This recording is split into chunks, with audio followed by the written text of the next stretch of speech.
we're gonna cover how to change directions. In the game, my goal is get to the front of the rim.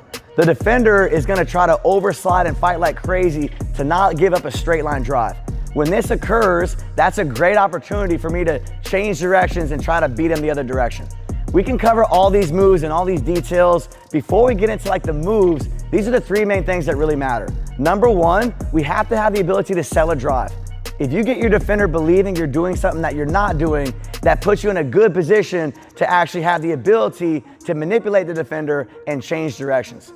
The second thing we need is good ball and foot timing. If I go fast and I can stop on a dime, a lot of times that gives me space to actually make the move. The third thing we need is good ball protection.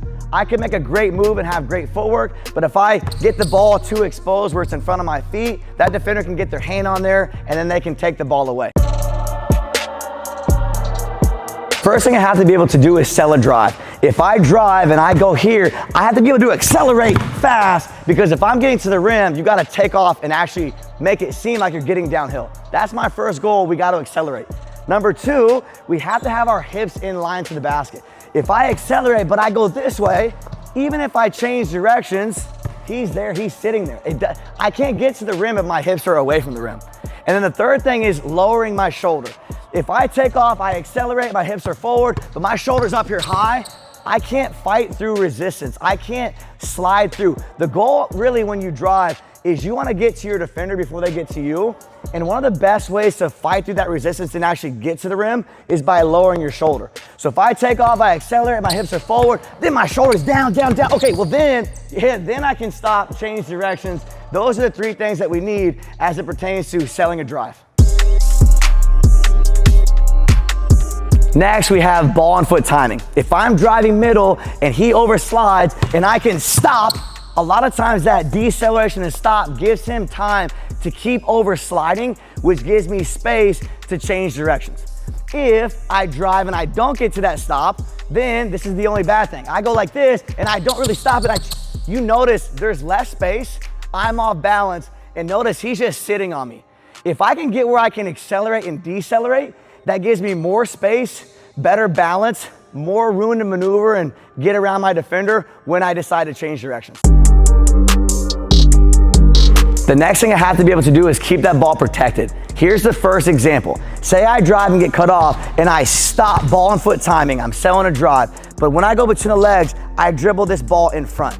Well, now you can see that his hand is right there by the ball, but the other thing is if I stop and bring the ball in front, I'm way more likely to lose the ball. So not only will it keep the ball more protected, but if I can bring the ball from here and go back, A, I got more space from the hand, B, there's actually more room to go between my legs, and then the third little nuance that is important is if the ball goes back and protected, it also allows my shoulder to turn, where now when I take off, I have a better driving angle downhill. So that would be the first thing is I make like a between the legs move, keeping that ball back and protected. Another scenario where this is beneficial, say I drive left and I stop on my same side foot. Look where the ball is. He is right there to take it. So if we can go backwards and I go off my same side foot, notice that ball is almost back by my hip. Look at the space that I have from him and the ball. Now, if I stop and do that same thing and that ball is back and protected and he reaches for it, well, now I got that perfect opportunity to change directions. Never have the ball in front, always have that ball back. The first option we have to have mastered is a cross step. The benefit of the cross step is number one, it's the most likely used foot that you dribble and step with. Think about it. If you're guarding me like this and I take off this way, I wouldn't lunge and go like this. I have no balance. So especially on like that first dribble, when I take off, it's gonna be that ball and inside foot timing, and that's what we call a cross step. Why is it a cross step? This foot crosses and steps. Again, like we had covered before, notice how the ball and foot hits at the same exact time. So there's a lot of moves that we can cover. Let's get into the between the legs first. So say I'm taking off like this, he oversizes and cuts me off. Step one, I cross step, ball and foot same time.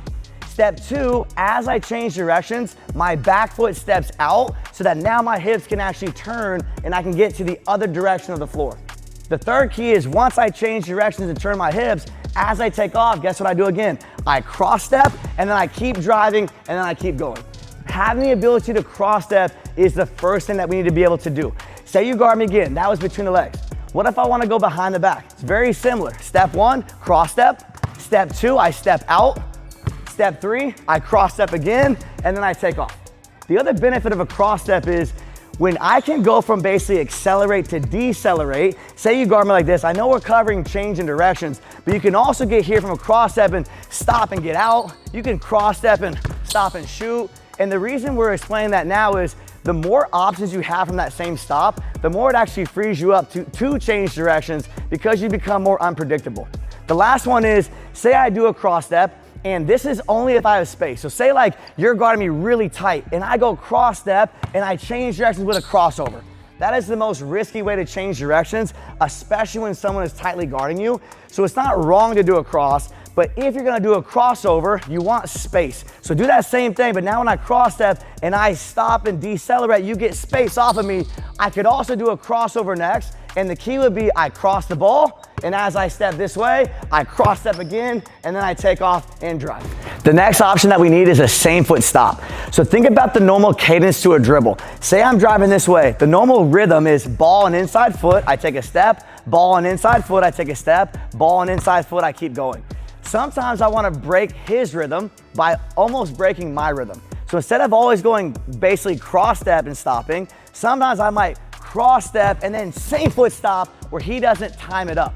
This is a good way to kind of throw off their rhythm and be more unpredictable. We call it a same foot, same hand stop because if the ball is in my left, I stop on that same exact foot. If the ball is in my right hand, I would stop on my right foot. Here are the keys to mastering a same foot stop. Number 1 is I go ball and inside foot. Basically that cross step that we covered. So step 1, ball and inside foot. Step 2, I'm gonna go ball and same side foot. And step 3, you notice that ball is constantly back and protected, where now I can get here, flip my hips and change directions. I might get here and pop my feet, go behind the back. The third little nuance is, say I go here and you're guarding me and I go ball and same side foot. If I change like this, I have no balance. So say I go, in between the legs, once I keep that ball back, I'm gonna pop my feet. It's almost like I scissor my feet. So when I make this move, I pop. Now my hips are open, I can go this way. If I wanna go behind the back, it's the same thing. Ball and foot, notice my feet, they pop. Now my hips are open, I can take off this direction. The third thing we could do is ball and same foot and then a crossover. So it'd be the same thing. Again, if you're gonna do a crossover, make sure you have space. So you're guarding me like this, ball and inside foot, ball and same side foot. Notice that ball's back protected. I pop my feet, cross, I take off, and now I got those 3 options to master when it comes to ball and same foot stop. Next, we have spins. Spins are super beneficial because it really protects the ball with your whole body. But the other thing is, if I drive, and especially I notice I don't have the best angle with my hips. Like right now, if I did a cross step and change directions, that's really hard to go back this direction.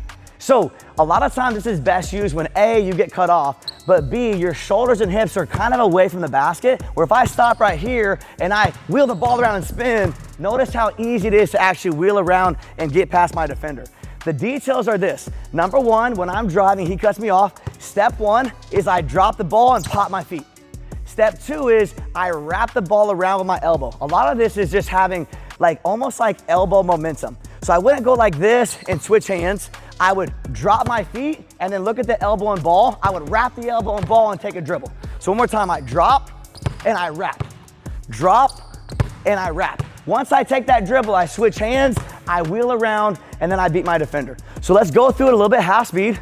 I drive, you cut me off. I get right here, I pop my feet, pop, wrap, drop step, wheel around, and then I take off to the basket. Another option from a spin is a settle. So this is really good when you want to change your pace. So say I go like this, I'm driving, he cuts me off, I drop, I settle, then I switch hands, and then I can take off. It's good to have different options out of a similar stop and move, because the more options you have, the more unpredictable that you're gonna be. If you wanna master change of directions, you gotta implement the things that we just covered. The first thing is you gotta accelerate and sell a drive. Number 2, you gotta have the ability to stop and start with good ball and foot timing. And thirdly, you have to have the ability to protect and manipulate the ball away from your defender at all times. If you can get to work on those keys and you blend in cross steps, same foot stops, and spin options, you're gonna have better change of directions in your game, and you're gonna really start to elevate your game.